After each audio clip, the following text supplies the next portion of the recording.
Hi there, my name's Susan and thank you for popping in and joining me today.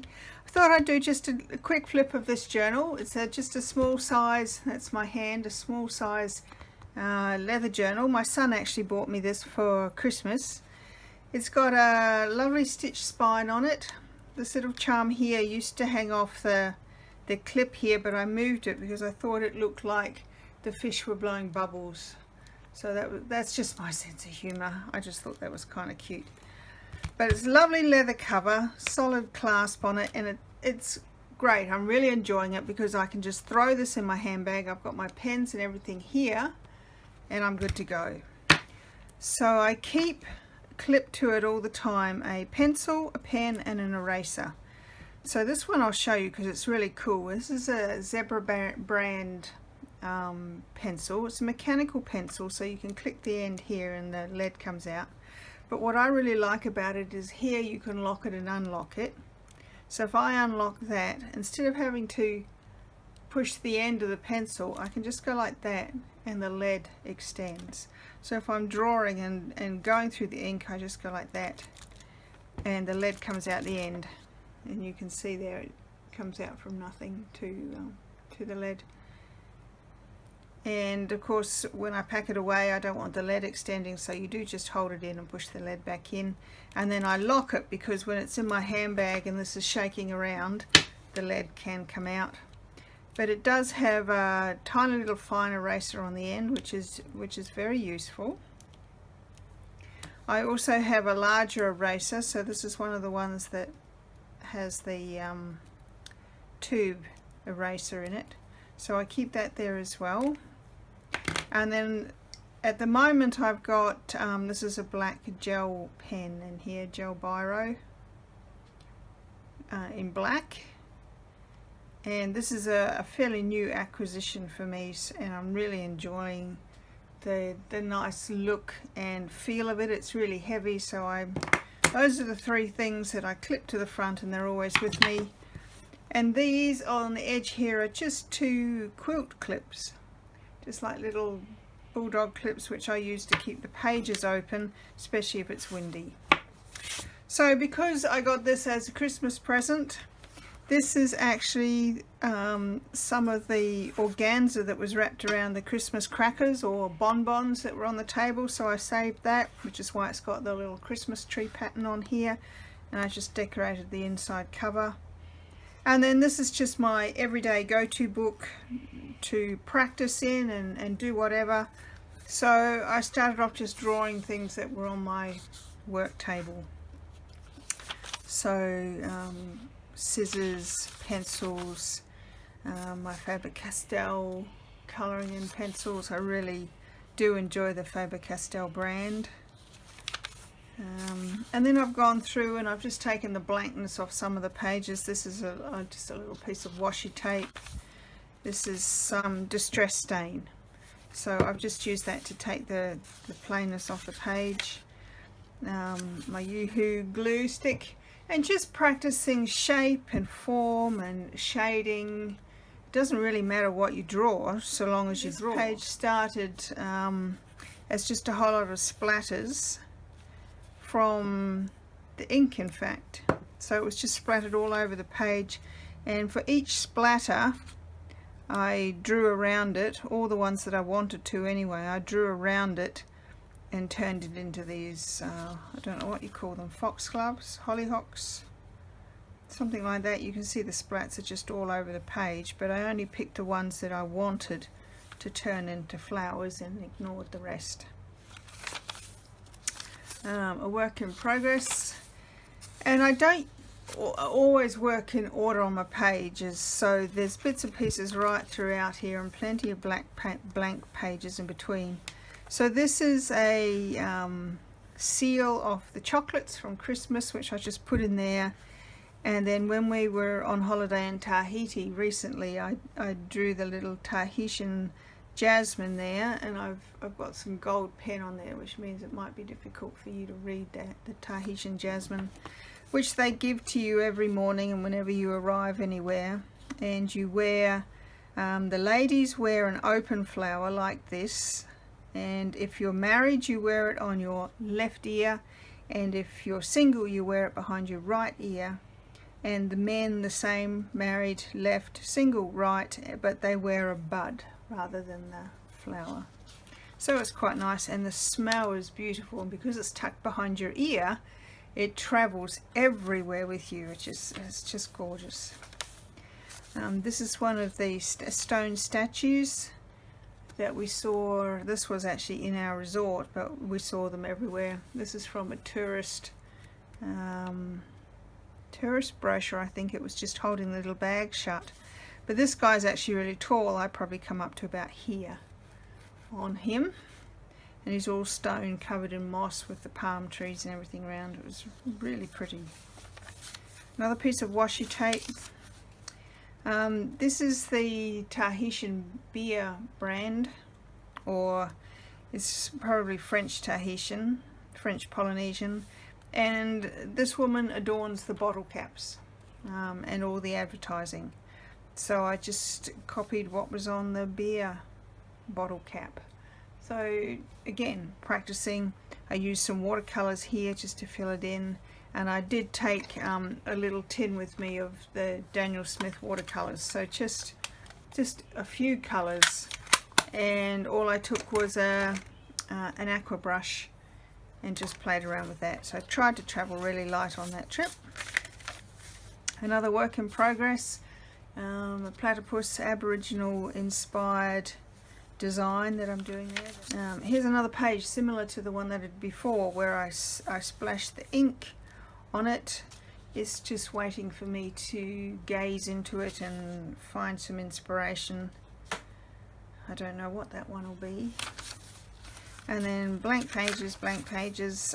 This is a stamp, a $3 stamp from Australia here, and I've tried to copy the sunflower from the stamp, and I'm going to put it in the background there. So that's the drawing that started, and then I'll add some colour with the watercolours. And as you can see, the one that I did back here, which is watercolour, it hasn't gone through the page. So this paper, it's a craft paper, it's quite smooth, but it's handling up really well to all the mediums I'm putting on it. But I am only working on one side of the paper. Blank, blank. This is Zaraffa's Coffee is a brand of coffee in Australia. You'll see them in lots of shopping malls and things. This is torn out of their paper napkin, so I stuck that in and then just drew the giraffe peeking in the same way as this guy is leaning across on the napkin.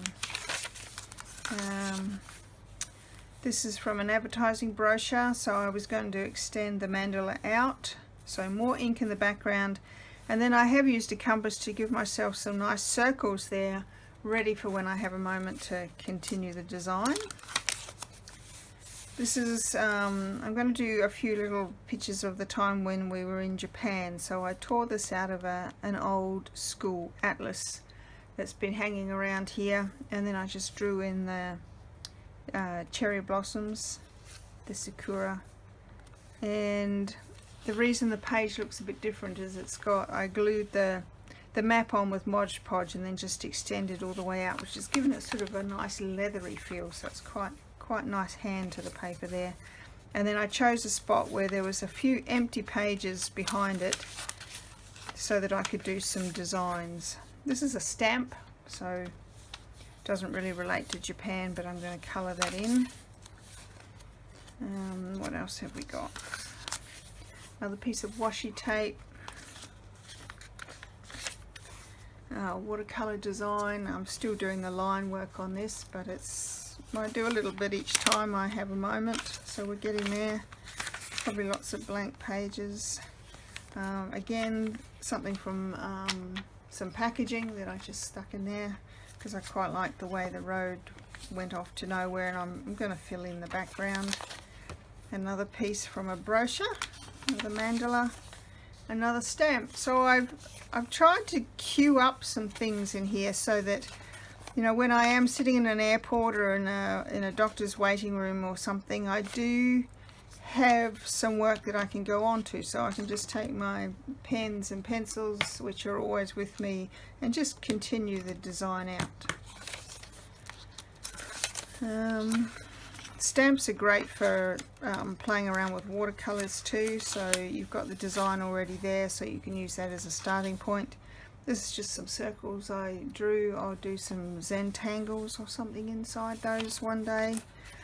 That's the current plan. That might change. Plenty of blank pages. The only thing I did do with this, and you can see they're all bound, all the pages are bound into signatures. The only thing I did do is I went through and I tore out 2 or 3 pages from each signature, just so that I could do things like stick bits of ephemera in and still be able to close the book when I'm finished. Some more circles. I don't think I'm hiding anything in there. Oh, a page I just painted black so I could use a white pen on there and do something a bit different. I don't think there's anything else in there. And I like working out of order in my book, so there's no pressure. There's another one that I did with the black pages.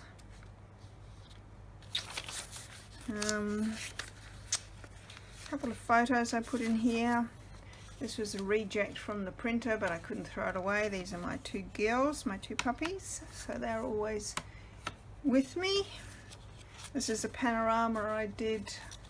This is my mother, 2 children, my husband, who, I don't know if you've ever done this with your iPhone, where you sit down and you start the panorama and you get someone in and then they jump up, run around behind you and come back in. So it looks like I've got 2 husbands, identical twins. Just a bit of fun, a bit of fun. Another piece of washi tape. I'm probably missing things in here because I don't know what I've got in here. Some more circles ready to go.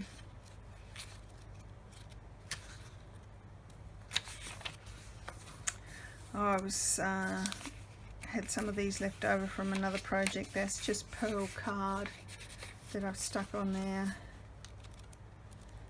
Don't think I've done too much in the back here. Doesn't look like it. Got my name in the back.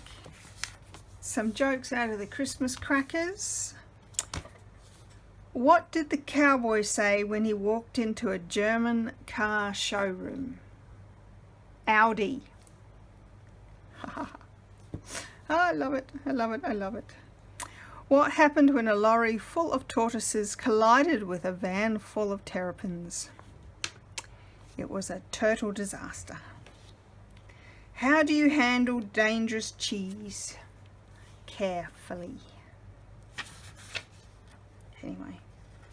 And the last one, what did Cinderella say when her photos didn't arrive on time? One day my prince will come. Hilarious, hey?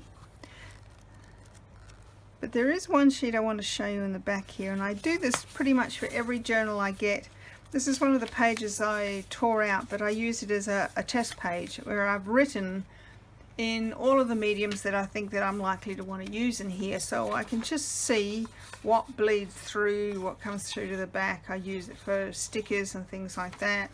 That I peel off the pen. So I've gone through with the biros, the art lines, the uni balls, the Pentel brush pens, the Pitt Artist pens, art line, Stabilo, all of the different ones, the Zig watercolor markers, the Derwent watercolor pencils, you know, just everything, just so I can see how they react. So, and I've just stuck that in with some washi tape so I can see the back.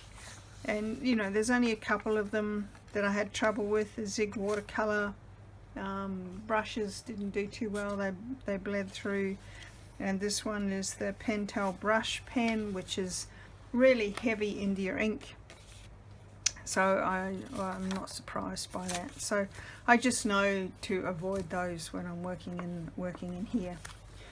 So that's my journal, just to show you what these little clips before I close up. I just use those to clip on there so that when I'm working, it keeps the page open for me and stops the wind blowing it shut, especially if I'm doing watercolor or something on there. So I've got everything I need all ready to go, and I just clip those back in there. They all clip on the side, and then this just closes up for me. Throw it in my bag and I'm good to go. So thanks for stopping by and joining me today, and I'll see you in the next video. Bye for now.